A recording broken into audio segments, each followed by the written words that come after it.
Hello, and welcome to the Data Engineering Podcast, the show about modern data management. When you're ready to build your next pipeline and want to test out the projects you hear about on the show, you'll need somewhere to deploy it, so check out our friends over at Linode. With their managed Kubernetes platform, it's now even easier to deploy and scale your workflows, or try out the latest Helm charts from tools like Pulsar, Pachyderm, and Dagster. With simple pricing, fast networking, object storage, and worldwide data centers, you've got everything you need to run a bulletproof data platform. Go to dataengineeringpodcast.com/Linode today, that's Linode, and get a $100 credit to try out a Kubernetes cluster of your own. And don't forget to thank them for their continued support of this show. The most important piece of any data project is the data itself, which is why it is critical that your data source is high quality. PostHog is your all-in-one product analytics suite, including product analysis, user funnels, feature flags, experimentation, and it's open source so you can host it yourself or let them do it for you. You have full control over your data, and their plugin system lets you integrate with all of your other data tools, including data warehouses and SaaS platforms.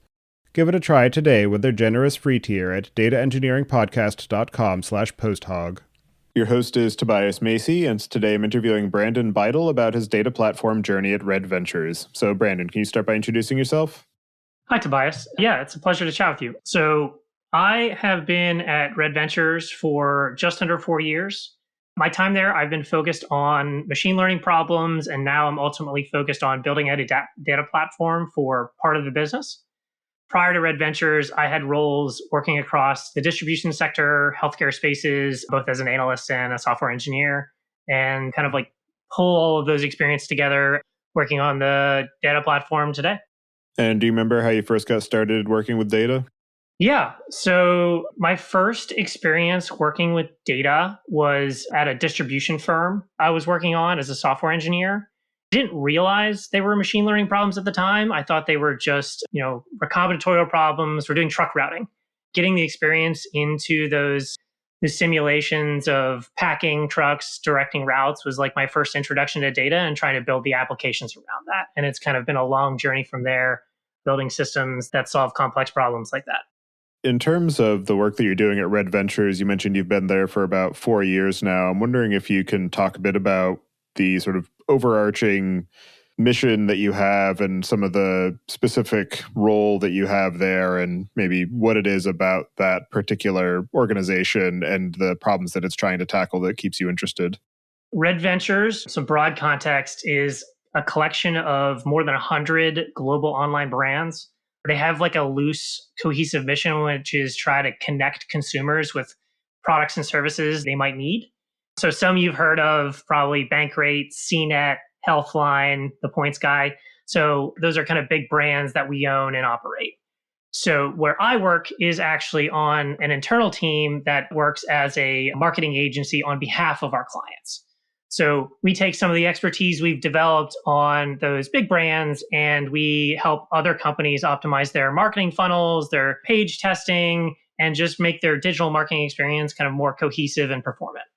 And where I plug in has been a couple areas. First, on page search optimization. So the first 2 or 3 years at Red Ventures, I was exclusively focused on using machine learning to bid optimally on page search problems. And now I have kind of evolved my responsibilities into delivering some of these data platform-based capabilities to our clients in our organization. In terms of the specific title that you have, I understand that you have some formulation of data product manager as your role. And I'm wondering if you can give some context on where you draw inspiration and direction, how to approach your work, given the fact that that is still a relatively new and emerging and kind of loosely defined job title. Since it's a role that bridges so many functions, I find myself seeking inspiration from podcasts, Slack channels, books, newsletters, anything from data engineering, software engineering, product management, and even just mental models and decision making. And I kind of use these things as a filter function. I don't use Twitter. I don't use a lot of social media. I try to use like human curated sources so that way I can get a little more signal to the noise. Do I miss out on a Twitter thread here or there? Sure. But for my mental health and for just the kind of the time spent doing it, I think it's like a much better approach for me. Absolutely. I can definitely agree to the time lost to the echo chambers and agree with your sentiment of avoiding those channels as much as possible. And then in terms of the types of data products that you're working with, you said that you're working for an internal team that focuses on engagement with a number of the different brands that the overarching organization owns and operates. And I'm curious if you can give some kind of broad categories of what types of data products you and your data consumers are building and relying on. I probably should have clarified. We actually are working on behalf of external clients. So we have like consumer product companies, banking companies that come to Red Ventures and say, hey, we want you to run our marketing. But for those companies, we kind of align ourselves by the kind of the functional areas of our business. So we have paid media teams who are focused on the optimization and automation of ad targeting. So we have products associated with that. We have SEO and earned media that we have teams focused on page speed, page rank, getting the content out for backlinks and things like that. And then we have customer experience teams who are focused on site behavioral analytics. You know, if I serve on our page content A versus content B, what is the expected output, and running those A/B tests and analyzing them and kind of moving the ball forward on the on-site experiences. For being able to power those use cases and help those external customers, what are the types of data sources that you're working with and the categories of data and the forms that it takes to be able to power those use cases and build out those analyses? So for paid media, a lot of it is coming right back out of those platforms. You know, we need to understand what we spent on a given platform at a given time with given targeting. We pull that back out for our paid media teams. SEO, we're using a lot of our on-site analytics to understand how things are performing. We're also pulling things in from third-party sources in terms of how we're ranking against our competitors. And then ultimately on the CE side is back again to this behavioral analytics. Think the segments of the world where we're pulling out page clicked and page views events and kind of pulling those all together into meaningful chunks for our business teams. So those are three kind of primary categories that fuel what we do. And as far as the sort of organizational aspects of it, I'm curious if you can give some sense of the scale and composition of the technical team that you're working with to be able to build out these analytics and work with your customers, and some of the ways that you structure the team to be able to handle these different types of engagements. Red Ventures is 10 industry groups. We're one of those industry groups. Each of those 10 has their own data team that's going to have something entirely different. But our group, it's a 200-person team, including business folks. But we have a 25-person data team, which includes product managers, engineers, analysts, data scientists. We tend to align our teams with specific client engagements. So if we have been contracted by a client to work on something for 2 years, we tend to allocate people specifically to that client. And then we have a few people like myself that kind of float amongst and provide kind of that shared infrastructure that works to support all of those engagements. As you're working with these different organizations, I'm curious how you've been able to scale that operation to be able to have some maybe boilerplate or cookie cutter technical stacks or technical capabilities so that you're not building everything from scratch every time and having to do some sort of bespoke discovery work and rebuilding everything, and how you've been able to extract what are those common pieces that all of the clients are actually going to need, but make it modular enough so that you're not trying to forcing a round peg through a square hole. Yeah, I think luckily we've learned a lot in our use of paid media to understand the structure of things, of how we want to organize them. So we have a lot of lessons learned from Red Ventures as a whole. This is how we want to structure our campaigns. This is the typical reporting structure. And we've kind of reused those lessons over time. As we move into other paid media channels, we're kind of building those playbooks as we go along. But that governance structure is actually really a big part of what our team does, is thinking about, here are the criteria for data elements we need to even get started before we even engage with the client. What is that checklist of data requirements? If we don't have these data requirements, we're not willing to even start the engagement. So that's kind of how we protect ourselves a little bit from getting too far off the rails in any one direction or another. When you're working with these external customers, are you typically building out the technical stack for them, or are they coming to you with infrastructure already in place and you're working to adapt your practices to fit with their engineering teams, fit with their infrastructure that's in place, and helping them just level up their capacity for being able to do data collection, transformations, analytics, things like that? So we're building it on their behalf, typically from scratch, with obviously some of those reusable components. But it'll be a scenario where we spin up a dedicated warehouse and data collection infrastructure and data integrations with external sources on their behalf, often with the intent of after the conclusion of our contract, we actually hand that back over to their team after we've trained them on the operations and how to leverage it and really to make the most use out of what we've done. Because of the fact that you aren't the ultimate owner of this infrastructure and these platforms, I'm very curious to understand your thoughts on the build versus buy decision and how that might be influenced based on the specific engagement. If you're going to say, well, this is the baseline recommendation, we're just going to buy everything, we're going to go with vendor managed systems, but if there's a specific constraint, then we're actually going to swap that out for, a self-hosted open source option or anything along those lines.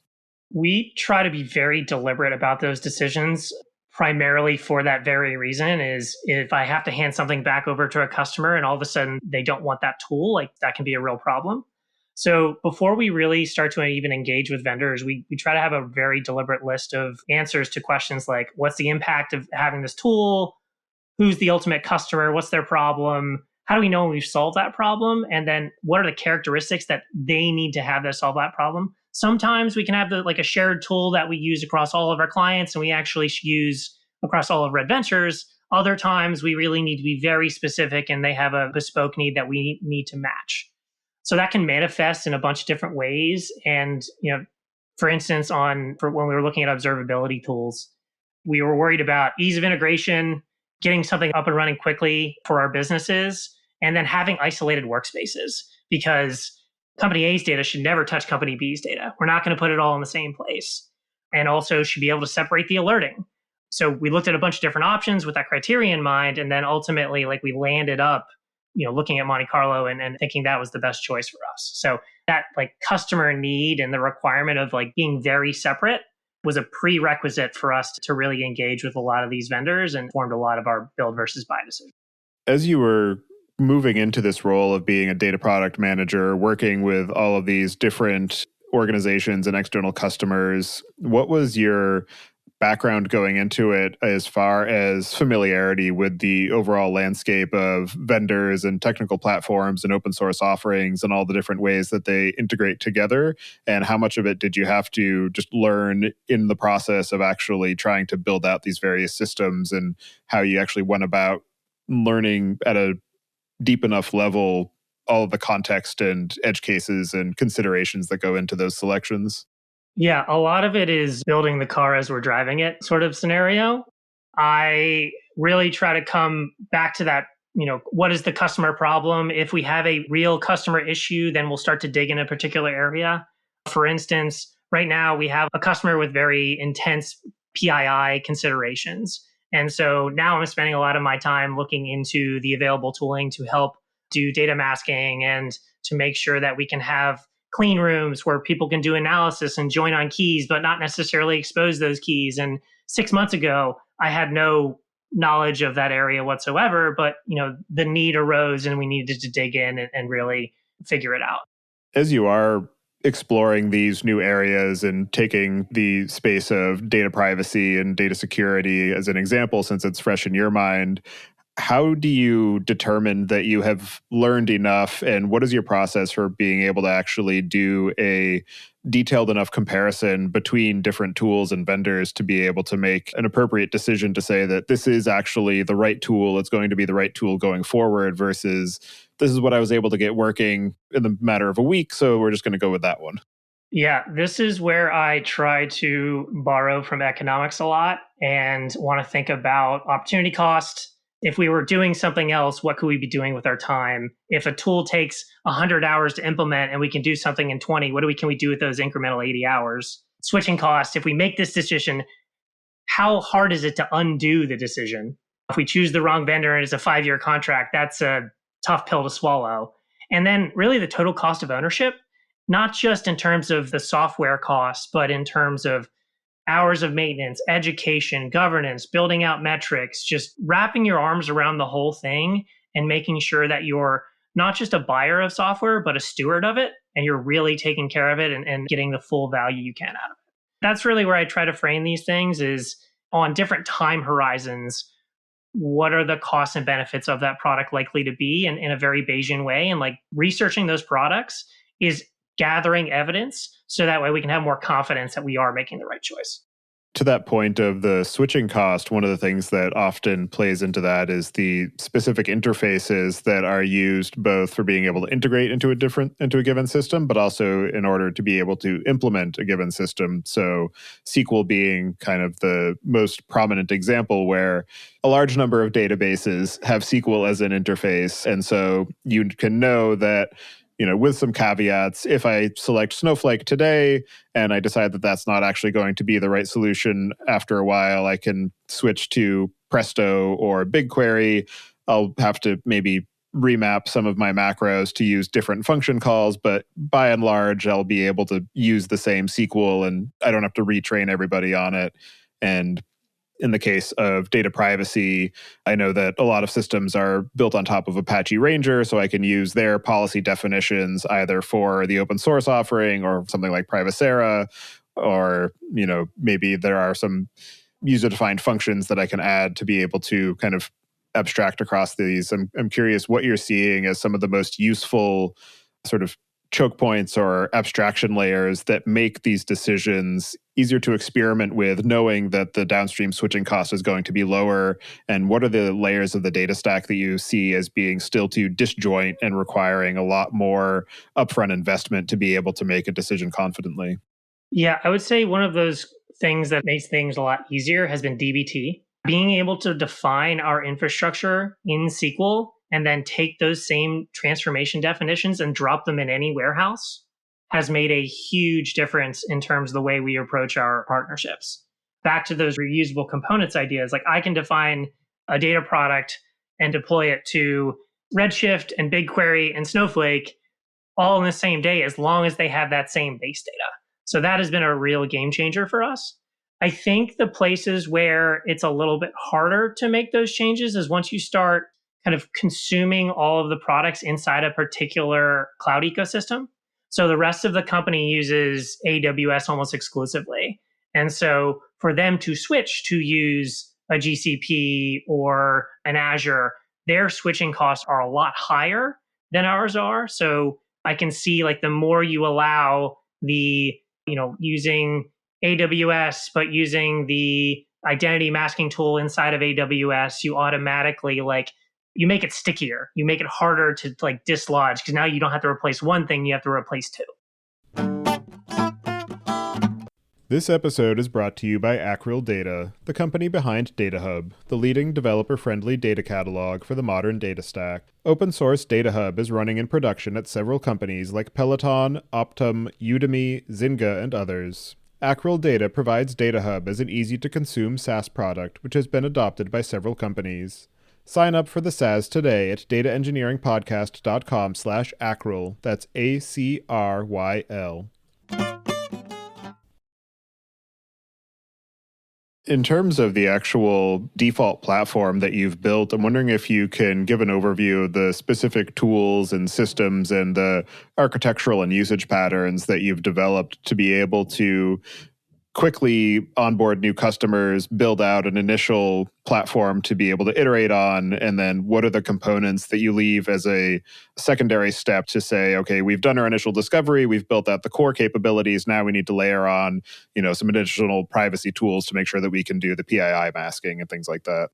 The common front door for us is really the eventing. So this is a scenario where we're not going to ask our customer to recode their entire site to get their analytics out. So we very often just accept what product they have. If they have Segment, if they have Google Tag Manager, whatever their eventing system is, we're going to accept that. We just want to get those raw events. We use tools like Fivetran to get a common ingestion of kind of paid media campaigns. So that's kind of been an accelerant there on the integration side. The warehouses, we've had contracts that have explicitly said you must use one cloud provider or another. So very often it's actually not the technical that decides that, it's actually the contractual that decides it. Things like DBT, we've been able to leverage across all partnerships, and that's been kind of an interchangeable component. We have some instances where I've actually found Databricks has been a useful tool for kind of the heavier Spark compute. Monte Carlo is a tool that we actually used for data observability across all of our partnerships. And then two tools that we're kind of in the infancy of figuring out are High Touch for data activation, actually integrating stuff back out to external platforms, and then our orchestration platform. So we're leveraging Airflow via Astronomer to do all of that. So those are the primary components that we go with on a regular basis. We do have some clients, like I said, that have a particular need and they want this specific tool, let's say for A/B testing, and we have to use that. And we'll kind of work with them to make sure that we're meeting that contractual need. In terms of the core building blocks that you've settled on, where you say these work for the 80 or 90% case, given the fact that the overall space is evolving so rapidly, I'm curious how often you revisit those choices and decide, well, okay, Fivetran works great right now. Maybe in 6 months, we're actually going to move to Airbyte because they've got more of the long tail of integrations that we might need. The way that I have been trained to think about this is and not or. In the case of Fivetran, for instance, and you talk about that long tail of integrations, that switching cost of making everybody move off Fivetran can be very expensive, especially once you start talking about 10 independent teams working on it and like switching these things out. That doesn't mean we can't still look at Airbyte for those long tail and kind of having those things run in parallel. So for us, it's the idea of when we're sunsetting something is a very serious decision. But like if we want to integrate something else and have this, new addition to kind of meet that specific need that we've very explicitly stated, we'll go down that path and kind of bring them both in. But to your original question, we kind of line it up with contractual, years. So if something is on a 1-year contract, we'll typically a few months before look at usage, look at governance, look at metrics, say, are we getting the real value out of this product we thought we were? If not, then we start to have this conversation. Okay, what are the alternatives? Do those alternatives really meet the criteria we were looking for? And then we start talking about switching costs.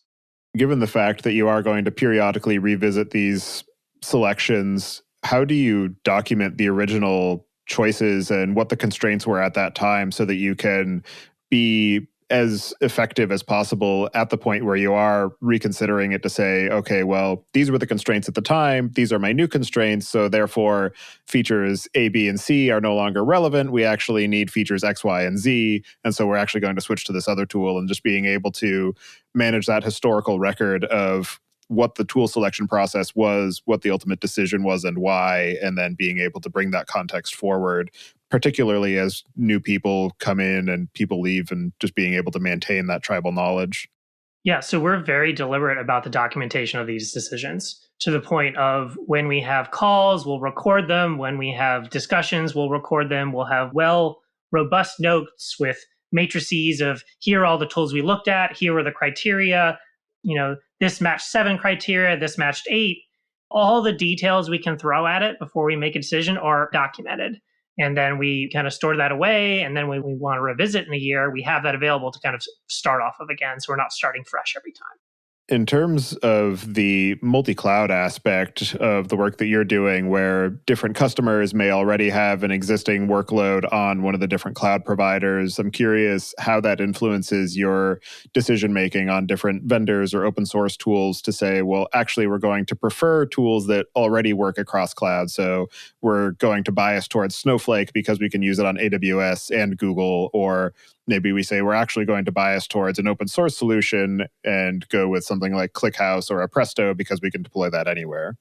Yeah, it definitely shows up in that kind of cost of ownership thinking. So we want to think about not only our cost of implementation in terms of our time and our money, but also when we hand it over to the client, what they want to use. We're kind of balancing all of those preferences. If we have a client who's already on BigQuery and that's what they're used to, and giving them another BigQuery instance isn't a big deal, like you're going to have to make a very strong case to break that preference, because ultimately, like, they are the owner. They are the person who's going to be making that decision. So I would say we are consciously biased towards tools that have multi-cloud capability, be them open source or not. But yeah, there's definitely a bias there on our part just because of that requirement to support multiple clouds. In the time that you have been working as the data product manager and working with these different customers, given the fact that there have been so many new platforms and tools that have come about, I'm curious, what are some of the ways that the design and focus of those technological and architectural choices have changed from when you first started working in this space to where you are today? I don't know that our approach to the platform has changed, but our approach to onboarding new tools has definitely evolved. So we give a lot more weight now to training and governance. Use an analogy here. You give somebody a set of power tools, you don't make them a construction worker. So, like when we give these tools out, we need to make sure that they're invested in training, adoption, best practices. Otherwise, if we don't do that, they're going to fall back to their old habits or just not leverage the capabilities at all. So, yeah, I don't know that our approach to tool selection has really changed over the last year, but I definitely give a lot more credit to the idea of we need to give out L&D. We need to make drive adoption. We need to make sure that people understand what the guardrails are for using anything that we bring on. And to that point of the sort of organizational and social capacity of being able to operate those tools, one of the things that you recently wrote a post about and discussed is the effort of starting down the path of establishing SLAs for the different data sets and data products that you and your team manage. And I'm wondering if you can talk to just the overall process of discovering and understanding the requirements and the commitments that you're building as you're creating those SLAs, understanding what are the useful data assets, what are the guarantees that we need to make, how do we actually go about ensuring that we are maintaining those guarantees, and just that whole journey. Yes, that is very much an ongoing effort. I think the most relevant thing we've kind of learned in doing that has been keeping the conversations we have with teams grounded in lived experiences. The terminology of SLAs, SLIs, SLOs does not land with our business teams. And so we need to make sure that we're focused on their lived experience. We want to understand things like what happened the last time things went well? What did you do? What action did you take? What value did you drive? So we have that positive case. And then we really deliberately talk about the counterfactual. When the wheels fell off, what happened? When were you impacted? What did you have to do? How did it get resolved? Who did you go to? And we're really kind of listening in an almost like pseudo therapy session to help determine in the back of our mind what those SLIs and SLOs are. And then we come back later as a data and a product team and say, based on our conversation, we want to make these commitments to you. We're going to check that this product is delivered at 8 a.m. every day. And if it's not delivered by 8 a.m. every day, we're going to send an alert. And then if it's not resolved by 10 a.m., we're going to open a ticket. And then if that ticket's not closed in an hour, we're going to stop any new work and we're going to resolve it. So the kind of evolution of our process has been very much focused and grounded in this, business conversation of tell me about when something went wrong and listening for those who, what, when, where, why kind of answers around the data product and what the need actually is. And then it's our responsibility as a data team to materialize that as an automated check. Going back to the sort of architectural elements and figuring out how that fits into the technical capabilities of the team that you're working with, it seems that you're very much biased towards these event streams coming in, working in batch mode at the warehouse layer with transformations. I'm wondering how you have been thinking about the different architectural patterns of starting to adopt stream processing and moving more towards real-time sort of analytical capabilities, or moving from warehouse to a more lakehouse architecture to be able to be more heterogeneous in terms of the data sources that you're working with, or as you move further downstream into things like machine learning, how you look to help improve the sophistication and capabilities of being able to run machine learning products in production and manage those life cycles and the sort of observability and operational considerations there. Yeah, I think where we're headed next is probably more on the machine learning side of things in terms of like democratizing some of those capabilities. we don't necessarily control all of the on-site experiences. So we don't necessarily need to respond in real time to any particular instance. So streaming analytics isn't necessarily what we need to be focused on. But on the machine learning side, we actually use a lot of machine learning to help with our marketing selection. So predicting propensity to return, propensity to buy, clustering potential users that we want to target. Those are all use cases that are very much part and parcel of what we want to do for our clients. So something that's on our roadmap for maybe the next 6-12 months is actually figuring out how do we build more machine learning models to serve those purposes without adding a lot of data science headcount, without adding a lot of machine learning engineers, and doing so in a way that safeguards to make sure we're not putting in machine learning models that are going to do more harm than good. In the process of building out these sort of practices for how to do vendor and tool selection, how to establish and manage these SLAs, figuring out what are the cross-cutting considerations that you want to apply everywhere versus allowing for customized engagements. What are some of the technical and organizational components of that data work that have proven to be most difficult? I feel like the challenge is rarely technical, and the challenge is almost exclusively organizational for us. When we introduce a new capability, we need to convince people that it's going to help them reach their objectives. The pain of switching is worth it. There's going to be a gain on the other side. And we need to train them to be able to do it with confidence. So very rarely at this point has a customer need come up and a technology not existed for it, or we haven't been able to figure out. Almost all of our greatest challenges have been organizational in nature. And I think that's been probably the biggest lesson for me, is really reframing this technology decision as it's never just buying the tool. It doesn't solve the problem on its own. The people are solving the problem, not the tool. As you have been exploring this space and working with such a breadth of the ecosystem, what are the things that concern you about the current state of data engineering and vendors? And what are the things that you're most excited and optimistic about?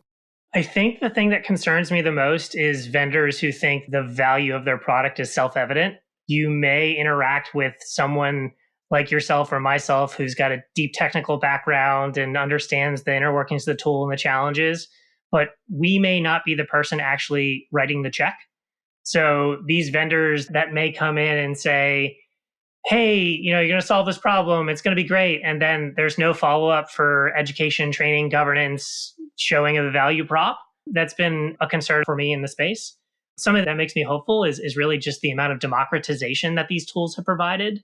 In the last 5-10 years, you can do a lot more as an individual contributor than you could have done decades prior. You can build entire data stacks on your own with a few external vendors that would have taken teams of people weeks to do, a decade ago. So on one hand, you just have everybody trying to come in and sell you something, and they're not necessarily doing a great job of showing you that value the whole way through and making sure you're actually extracting that value. On the other hand, there are just so many tools. They're so empowering. It's really allowing teams to move fast. Do you want to learn how the Joybird data team reduced their time spent building new integrations and managing data pipelines by 93%? Join a live webinar hosted by RudderStack on April 20th, where Joybird's Director of Analytics, Brett Trani, will walk you through how retooling their data stack with RudderStack, Snowflake, and Iterable made this possible. Go to rudderstack.com/Joybird to register today. As you have been engaging with customers and helping them to create their own analytical capacity, what are some of the pieces that have required the most, hand-holding or education, and what are maybe the pieces that have been most confusing or challenging for your customers to be able to take over during that handoff process? Yeah, I think some of the most challenging ones have been around understanding when machine learning is involved, trying to get a sense for the complexities underneath the machine that are making decisions on our behalf, and people aren't necessarily wanting to kind of let go of control. They're used to doing this themselves. They're used to taking it by hand through the whole process. And once you start introducing those sorts of automations and automated rules, they're not necessarily ready to kind of let go of control yet. So those are the places where it requires probably more coaching. Training someone on BigQuery versus Snowflake versus Redshift, see, like you said before, it's SQL. The interface looks the same. It's like, just where do you log in? Those sorts of tools are pretty easy to kind of transition from tool to tool. But the more complex, the more abstract, that's when teams are kind of need a little more help to get to the point where they understand and want to use the value. Particularly in terms of that handoff and moving ownership of the problem to the customer more fully.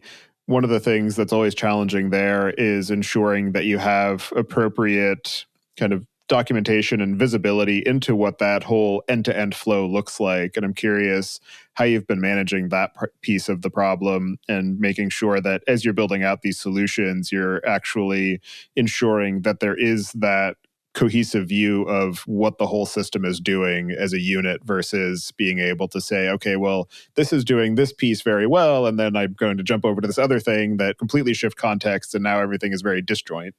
Yeah, I don't think that's something we've mastered yet. It has very much been on the shoulders of our data teams to kind of know where all the pieces are, and our product team who kind of interfaces across all of these industries. They really plug in when there are questions about these sorts of integrations between systems and, the water's edge for what someone's familiar with. I think the way we're fighting against that is actually kind of tool by tool and thinking about different personas within that tool. So for a particular tool, I only may need to be a reader versus an editor versus an admin. And then each of those levels have different educational requirements where I need to teach them about 30 aspects of the tool versus 20 versus 10. And so we actually take time as an internal team to deliver content, both in like live education, as well as documentation and recorded videos. So that way, when people have questions and they want to go back and ask about how to create a Monte Carlo monitor, like we have internal videos walking them through not just how to do it in general, but our specific application of doing so and how to meet our naming standards and how to route things appropriately, the correct channel. So we're thinking about it on a kind of a tool by tool basis. And we're trying to create content, self-serve content that guides people to the level of education that they need, not everything at once. I'm not expecting them to know how to manage the cloud infrastructure for the third-party tools we're leveraging. That is a small group of people that need to worry about that. But my business analysts, they have maybe 5 things they need to learn in each tool, and that is something that's much more manageable to kind of deliver to those teams.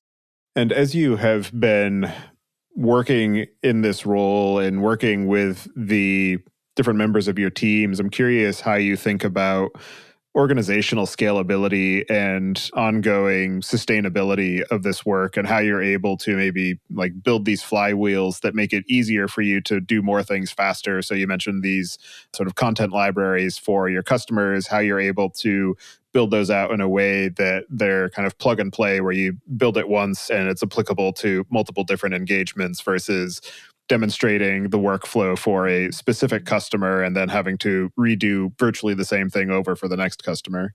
Yeah, so that's where it gets into the idea of being kind of a steward of the tool rather than just a purchaser of it.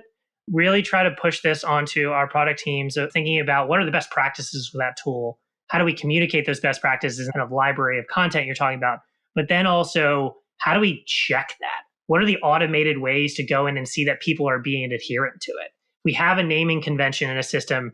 Can we extract out all of the records, all of the rule naming conventions, and then give me a list of all the ones that aren't adherent? And then somebody who's the owner of that tool is going to go kind of out and resolve that issue.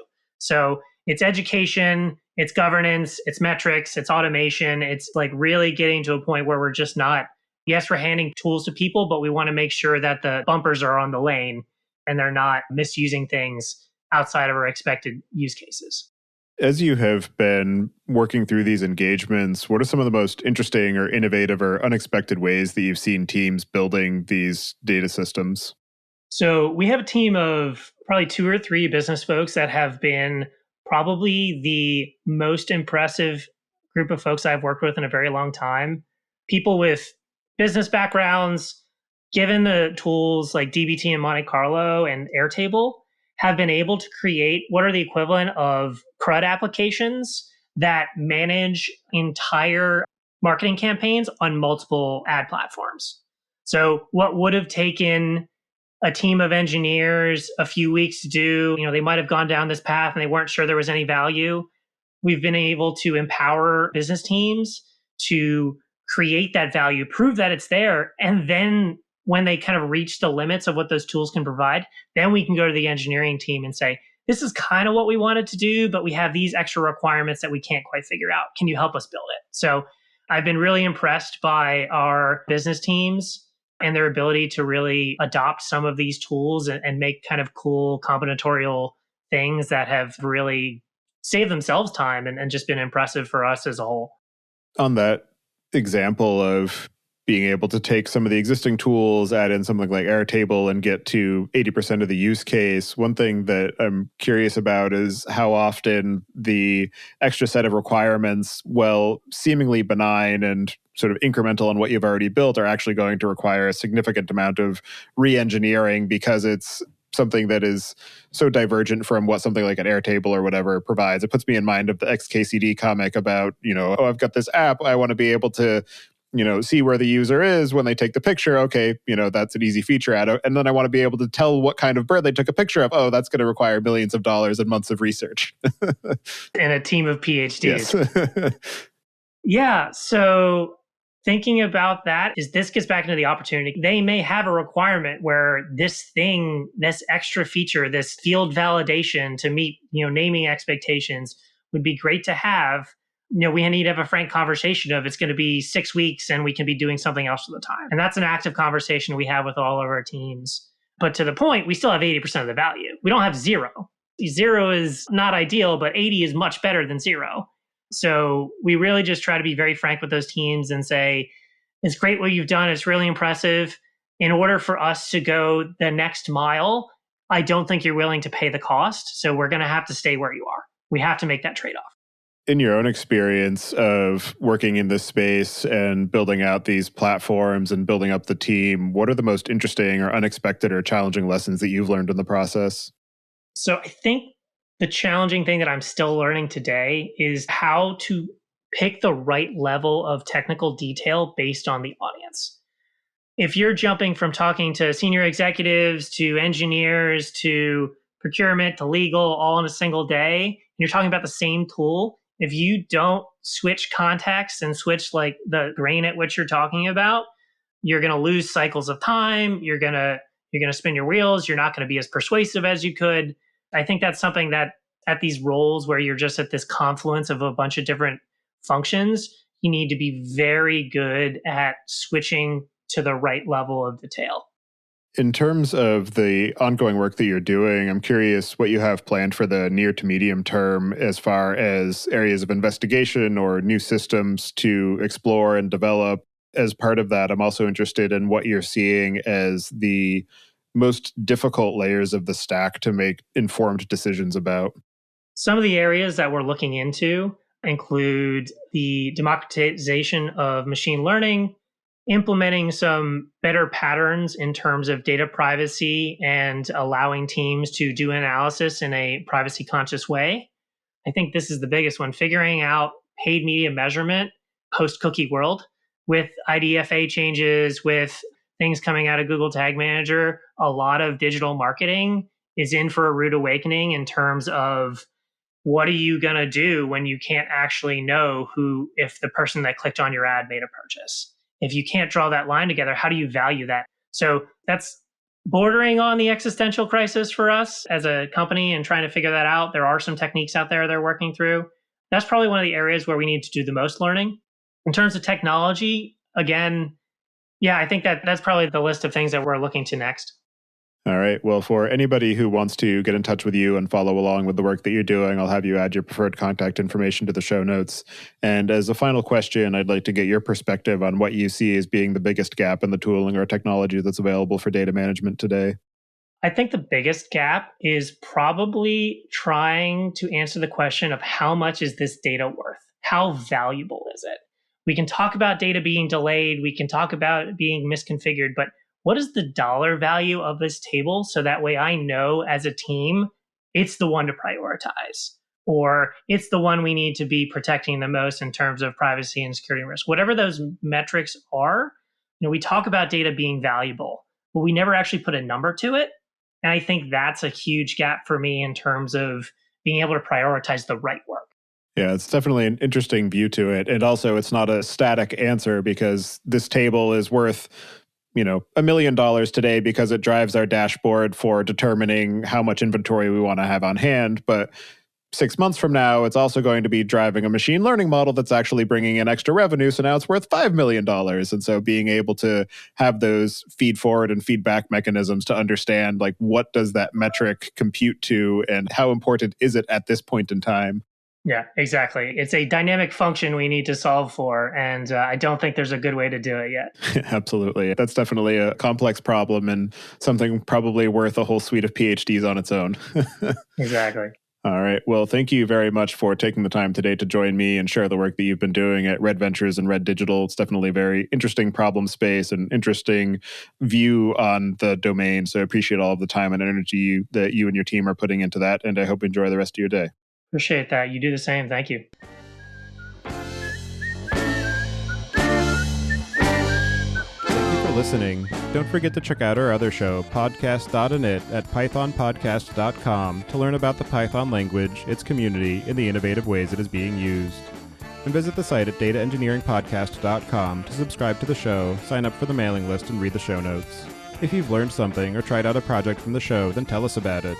Email hosts at dataengineeringpodcast.com with your story. And to help other people find the show, please leave a review on iTunes and tell your friends and coworkers.